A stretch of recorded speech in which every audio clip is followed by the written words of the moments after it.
Hi, this is Tim of the 1916 Company. Welcome and thanks for logging on. If you love this watch, email me, Team Mosso at the1916company.com for purchase pricing and availability questions. Today we discuss a 2022 reimagining of a modern Zenith classic.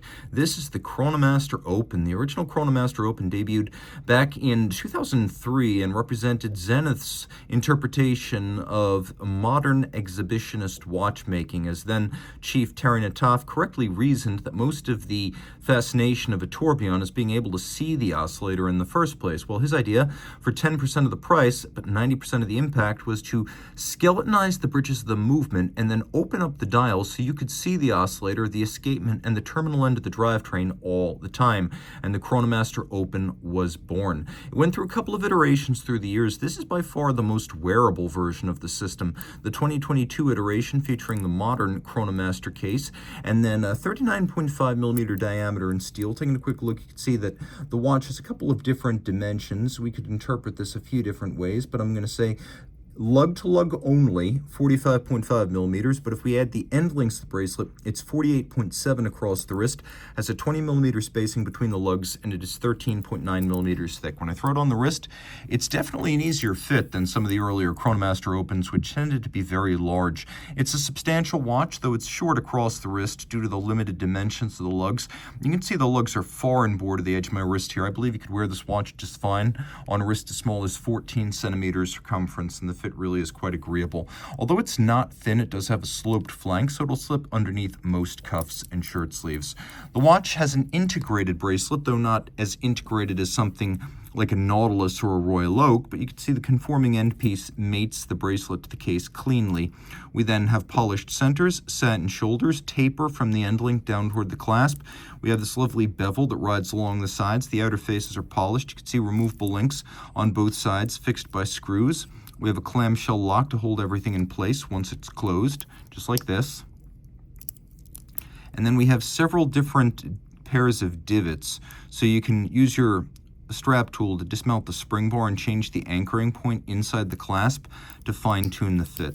Taking a look at the case, it's the modern Chronomaster, which has a little bit of a combination of curvature and then angularity. You can see these squared off lug satin on the top, a bevel along the side, polished in profile with a little bit of a compound curve.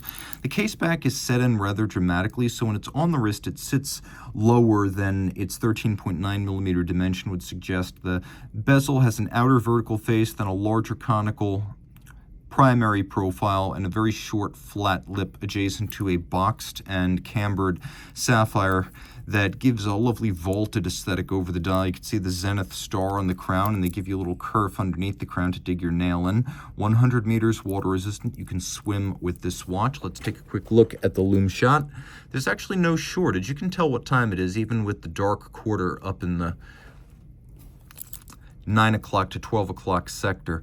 The dial is black. We have rhodium-plated steel hands and indices. We've got a 1/10 of a second scale. This is the Zenith striking 10th system of Foudroyant that expands 10 seconds over 360 angular degrees. So if you think about that, every 10 seconds is 36 degrees. That larger spacing out makes it easier to read the tenths. For example, if I wish, I can see how many tenths, and that's a great feature if you have a 10 beat per second chronograph like the Zenith El Primero, to be able to easily count the tenths of a second in addition to the second. Otherwise, what's the point of 36,000 vibrations per hour?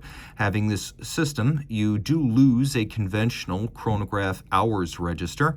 Here is your seconds right here. This is, you can see, your conventional chronograph seconds. And then we have a 60-minute register at the bottom with an extended pinion off the third wheel representing the seconds on the dial. And you can see that there's a little Hesselite disc that represents the running seconds register. Now, a feature on these modern El Primeros, the 3600 calibers, is hacking seconds, something that historically the El Primeros did not have. Well, that is now a feature. You can see caliber 3604 is not 3600, partly because there's no date, and then you can also see that the bridges and the base plate have been skeletonized and then engine turned in ways that allows you to see straight through to the drivetrain, the unlubricated silicon escapement, and then the balance beaten away at 36,000 vibrations per hour. Note that Zenith continues to use KIF shock protection, not Inca block.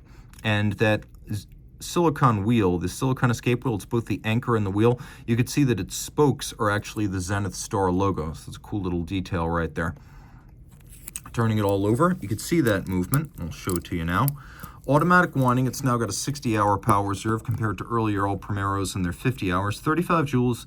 You can see it features a combination of a blued column wheel for crisp operation, still using a traditional and quite beautiful lateral clutch system.